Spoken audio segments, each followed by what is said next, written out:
do. Today I'm gonna do a reaction to why no one wants to live in Canada. This is interesting right now because Canada was a desired place, or kind of still is, because a lot of people still do want to be in Canada. But I want to hear why. So let's get straight to it, y'all. October 19th, 2015, election night in Canada. Dissatisfied with the direction of the country, record numbers of Canadians came out to vote. I remember The result? that. Justin Trudeau is elected Prime Minister It of was Canada. crazy, man. With It a was like- large crowd cheering his like he name, won FIFA. Trudeau had one simple message. It's time for a change in this country, my friends. A real change. Canadians across the country were excited and energized. They believed in a bright future for Canada. The government would build more homes, make life more affordable, and usher Canada into a golden age. More The affordable. Canadian dream. But fast forward to today, and that dream has faded. Oh yeah, Housing yeah. Don't get me started on that, man. Man, I remember last year I was paying gas. You see, I was paying about like $2.16. Last year I was paying $2.16 for gas, man. A liter. Imagine that. $2.16 a liter, man. Man. Make life more affordable, and usher Canada into a golden age. The Canadian dream. But fast forward to today, and that dream has faded. Housing prices have increased at record rates. Yo. Food banks are turning. Well, we've seen houses go from 700,000 in like 3 years. From $700,000 to $3 million. Like, it's insane. To $3 million because it's Away hungry Canadians, and immigrants are leaving in record numbers. The Canadian Really? dream has become a nightmare. This is the dark side of Canada. If you talk to real Canadians, more often than not, they will tell you how hopeless they feel about their future. They'll share how when growing up, they dreamed of a life raising a family in a comfortable home and in a safe neighborhood. But with home prices soaring, this dream has become a fantasy. To buy the average home in Canada, a family needs to earn $170,000 per year. And in Vancouver, that number jumps dramatically to $360,000 Yeah, I'm from per Vancouver, year. man. Compare this to the median family income of $70,000, and it becomes clear that it is nearly impossible to buy a home in Canada. Most Canadians who don't own a home have given up and don't see it as remotely possible in their lifetime. The sad part about this? Canada's housing wasn't always this expensive. In fact, home ownership was possible for almost everyone.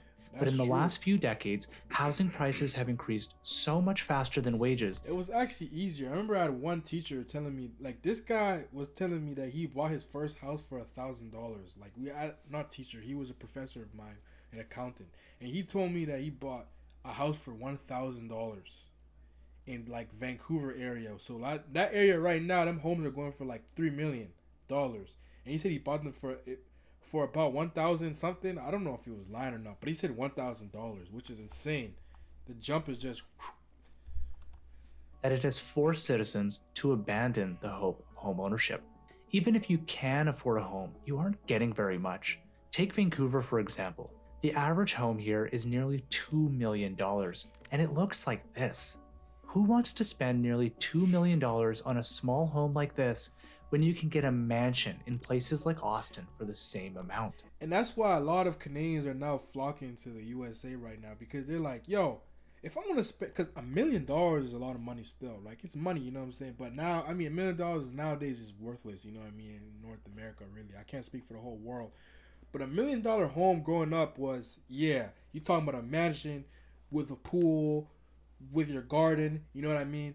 But now in like Vancouver, as the guy's saying, bro, the $2 million home is out here like this, you know what I mean? Nearly Sorry. $2 million, and it looks like $2 million looking like this. Like, are you serious? Can y'all see that? $2 million, man. Is it worth it? So it's better you go somewhere in the States, where at least in the States it's warmer, the climate is better. You know what I mean? Because we also have some of the worst climates in the world too, right? The climate is better, it's warmer, it's more lively. So this. Who wants to spend nearly $2 million on a small home like this when you can get a mansion in places like Austin for the same amount? Now, not everyone wants to buy a home, and many are perfectly fine renting.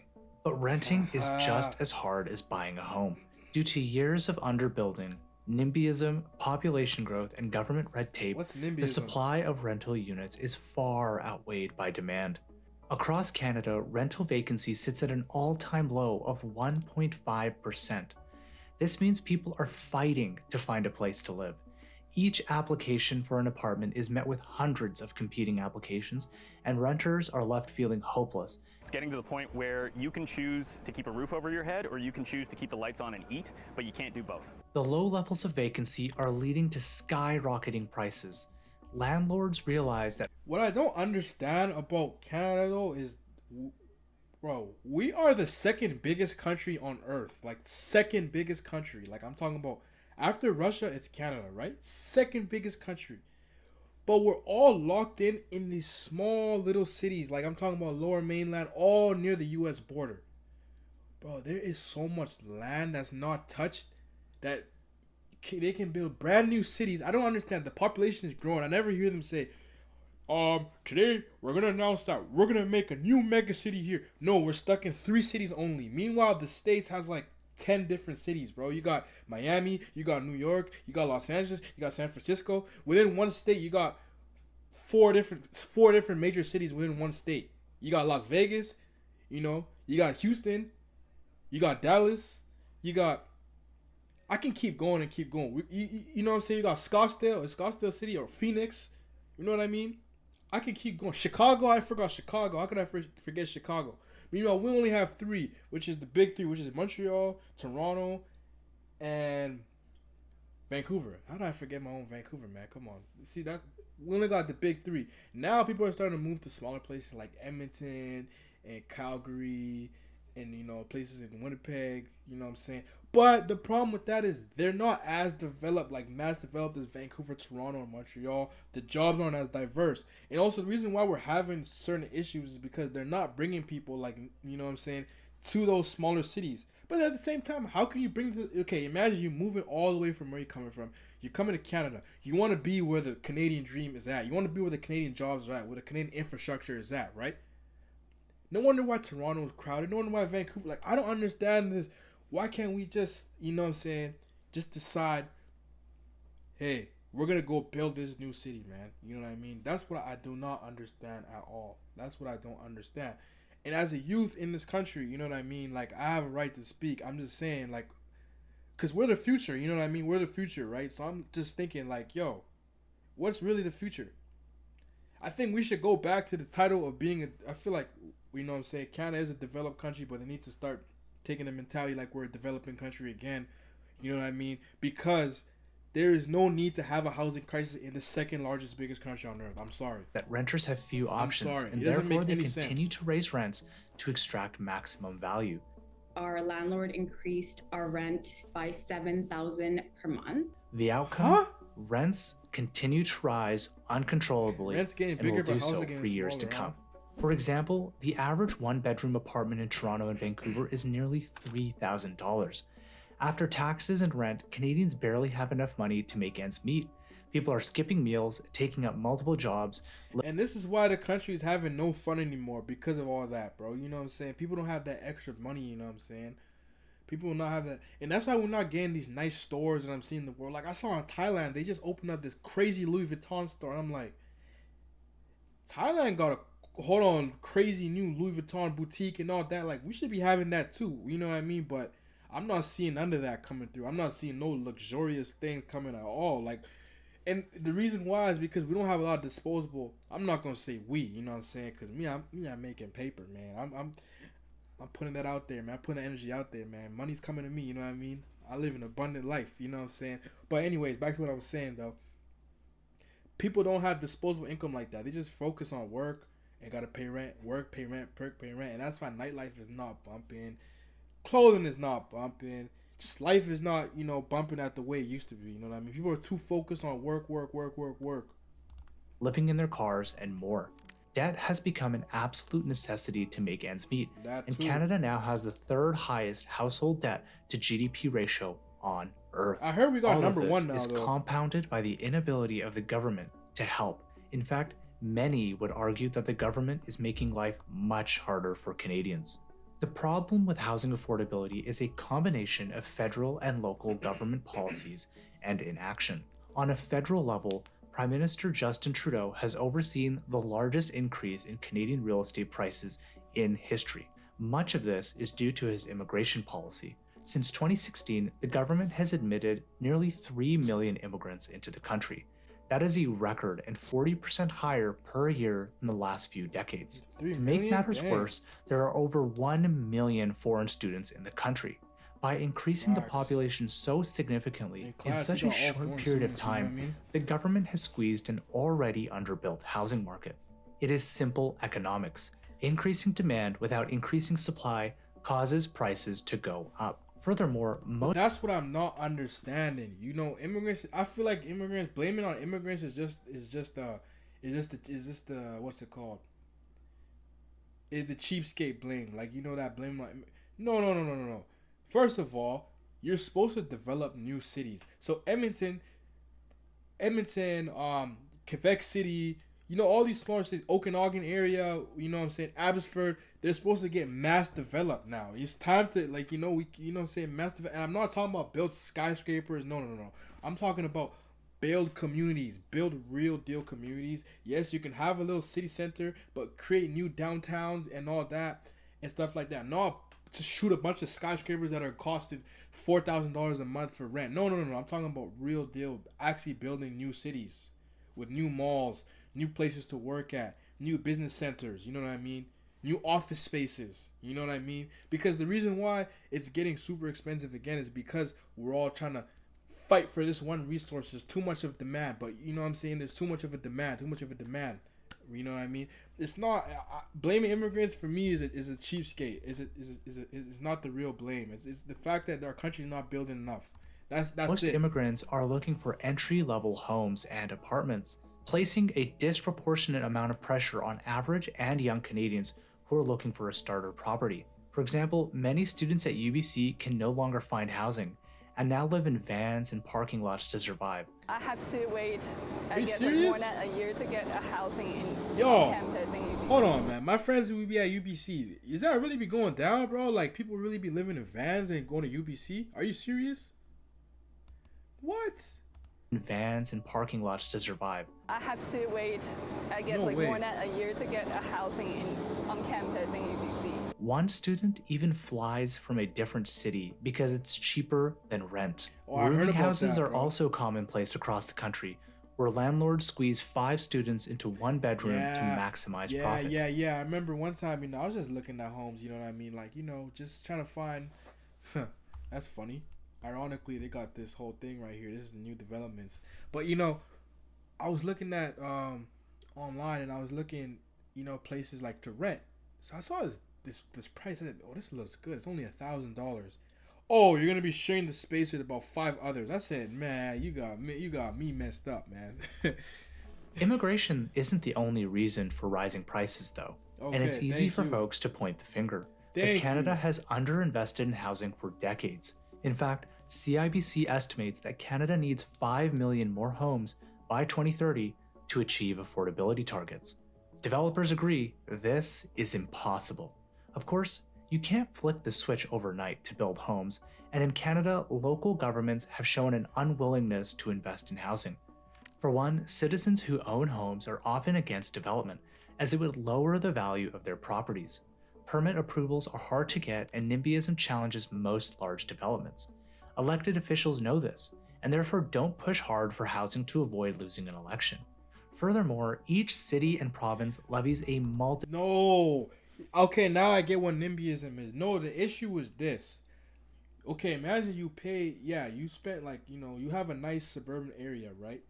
And then for some reason they're going to build some skyscraper going all the way to the sky, right? That's ruining your community that you wanted to live. You live in a suburb and you want to have the city life. There is so many areas where they can do new things, where they don't, they want to come closer. They want to congest these areas, man. And that's the problem. I think that's where the fight is at, because I was looking at discussions. You can't build something all the way going all the way 70-story. What is a 70-story building gonna do for us? That's not the issue, because you can build as much of these apartments you want, bro. But at the end of the day, it's not helping nothing.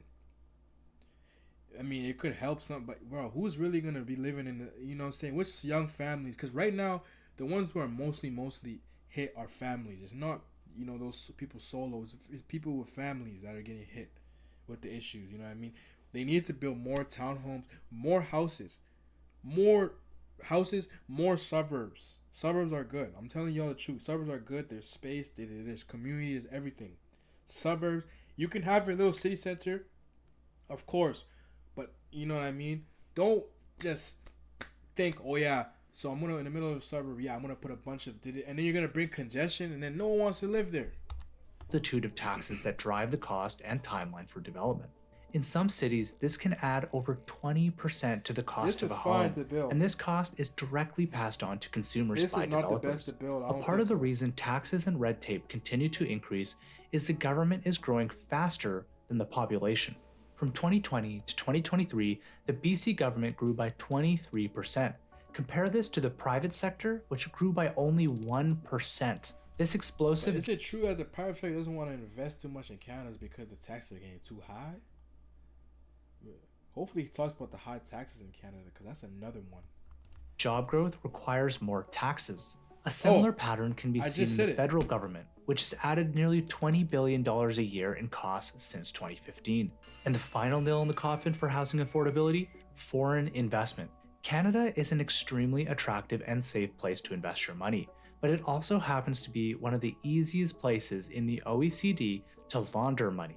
Another bombshell in the ongoing money laundering scandal in BC. A report commissioned by the government agreed and concluded that significant amounts of black market money was buying and selling properties in Canada, especially Vancouver and Toronto. But that's the Canada don't tell you about, man. That's the secret. But you know what I mean?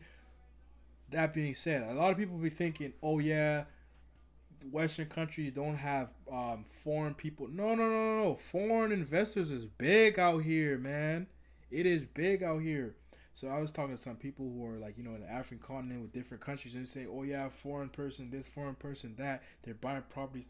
I'm telling you, it's happening over here as well. In the whole world, it's like everyone is trying to find, you know what I mean? The world is becoming like, it's like a great migration going on. So people are just moving around trying to find where they can, you know, buy and buy and buy and buy. So nowadays, like the way the world is these days, I feel like, I don't even know, man. I don't even know if countries are going to even exist, to be honest, man. Like the way the world is moving right now.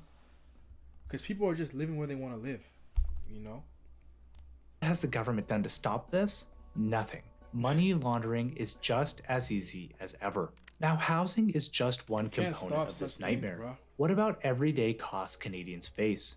Canada saw food prices rise by over 10% since 2022, leading nearly 2 million Canadians to visit food banks in March of 2023, a record high and double the 2019 levels. One of the reasons Canadian food prices are so high is the lack of competition. But grocery chain profits are not the reason for food. That's why I was telling people, man, you know, honestly speaking, like this country, there's a lot of like monopoly, you know what I'm saying? So I don't know if it's the best to do certain types of businesses here because the monopoly is very high, bro. Like if you in tech, if you in all that, there's really a monopoly this side. So you just got to be very careful when you bring certain mindsets over here. I'd rather invest in the States maybe, because in the States they actually believe in competition. Canada's kind of like, I see the competition, but I'm gonna chunk you out. I ain't saying too much, but that's the truth. A handful of companies own nearly 80% market share. The government has historically done nothing to prevent food industry consolidation, which has led to a highly concentrated market that is able to extract maximum profits. The worst example of this is bread, which is dominated by only 2 players. Not only this, but the government has assisted in increasing food prices in Canada by protecting the poultry, egg, and dairy industries. This alone costs the average Canadian family nearly $450 per year. That could be the difference between making rent or not. The federal plan puts a price on pollution that brings down emissions, and it spurs innovation and the kind of investments in emissions reduction that we need, while at the same time putting more money in the pockets of Canadians. This story of government policies leading to higher prices is nothing new. For example, the government introduced a carbon tax which makes the cost of gas and heating more expensive. I don't understand this carbon Canadians tax spend because more on gas. we still getting hit with this climate, so you know what I mean. It doesn't make sense. Do they not want us to drive or something? Cause we spend. I think we have the highest gas prices in the world. We have the highest phone bills in the world. You know what I mean? It's actually crazy. Gas than any other G7 country by a long shot. The carbon tax has been met with significant pushback from citizens and politicians. In fact, Liberal MPs have spoken out against the carbon tax as the number of complaints from constituents has risen dramatically.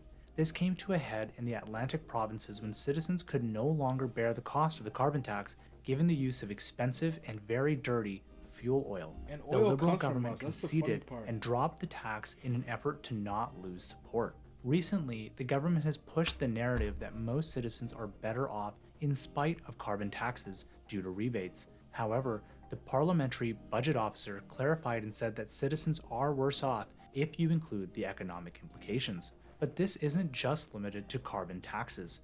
Canadians experience higher prices across multiple industries because of the government.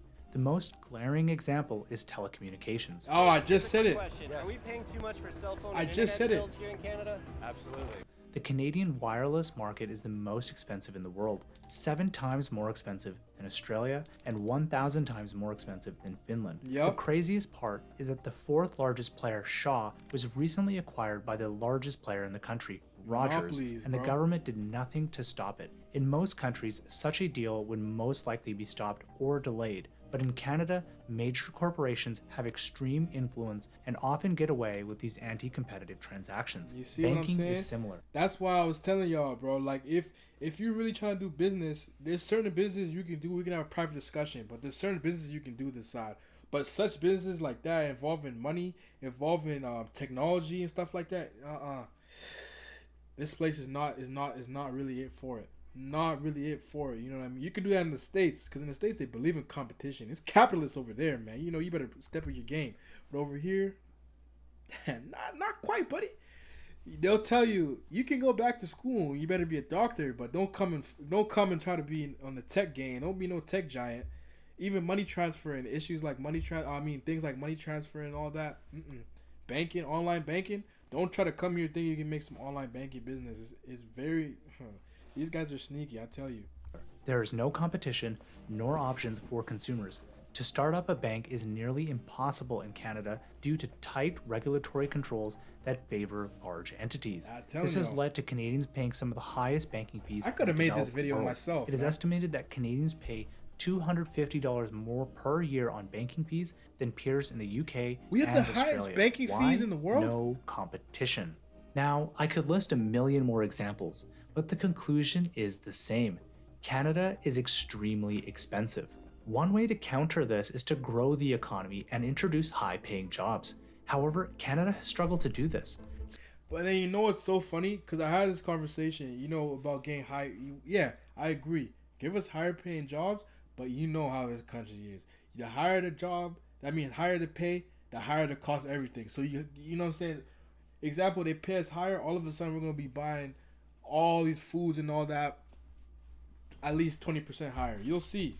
Since 2019, Canada has seen a decline in economic productivity, while the US has seen a 6% increase. This decline is partly responsible for stagnant wages in Canada and reduction in the quality of life. One of the drivers for this decline is lack of private sector investment. Canadian businesses are investing outside of Canada more than ever before. That's but why true. aren't companies investing in Canada? Taxes. Simply put, Taxes. they believe they can generate greater returns elsewhere, especially The reason why is because the taxes are too high. That's why. That's the reason why. as they lose faith in the current Canadian regime, which is not seen as business friendly. Another reason is lack of competition. Most major Canadian industries are controlled by a few key players. These players have no real incentive to invest, leading to reductions in productivity. The US has low level. Ask yourself, guys, my Canadians out there. What is it? Is this really a democracy? Is this really a capitalist society? Is this really, or is it a socialist society? Or kind of communist? I don't know. It's like it has some socialistic aspects to it. Am I? You know what I mean? Or socialism aspects, not socialistic. Socialism aspects. You know what I mean? Levels of market concentration across industries, leading to constant reinvestment and innovation as companies continue to seek a competitive edge. Another reason is government intervention. For example, Canada has seen a major decline in investment in the energy sector due to federal prices that penalize the industry. Since 2014, energy investment has declined by nearly $60 billion per year. But one could argue that oil and gas is the past and Canada should focus on future-proofing its economy, which is absolutely fair. However, since 2016, GDP derived from technology companies has only grown with inflation, meaning it hasn't really grown at all. All efforts by the government to incentivize industrial investment have failed, but this is not simply limited to large businesses and money outflow. Canada is seeing an exodus of startups and top talent like never before. Each year, 7% of Canadians go south of the border searching for opportunity. And why wouldn't they? Jobs pay more, cost of living is lower, and the US is much more dynamic. The loser in this scenario is not the government, but hard-working Canadians whose lives continue to become more difficult. As productivity continues to decline, the central bank will have less leeway to maintain lower interest rates, further challenging cost of living. Overall, the outlook does not look great. Let's hope that something changes soon. Subscribe to 220 for more business. Honestly, as a young person speaking who's seen, like, I've seen it all. Like, I've seen it at its highest, I've seen it at its, like, okay-ish, at its peak. But honestly speaking, the way I'm looking at it right now, I don't know. It's just it's just a confusion. It's like, do you really want to stay here? Like, like, the prices you're paying as if you're living in, like, the price you're paying to be out here, bro, is like as if you're living in, like, Mexico or something. Like, you know, as if you're in the tropics. But we have, like, the worst, like, bro, we have some of the worst weather in the world, bro. In fact, it should be even so cheap. Canada should be so cheap because the quality of life, bro, you got like how many months of bad weather, bro? You got, like, nowadays, even right now, it's June right now. A couple years ago, June is right now, like, it'd be hot, but it's still cold, it's still chilly, you know what I mean? So it's like, bro, you only got, like, 2 months of good weather really nowadays. That's how it's feeling like. So what's the point? You know what I mean?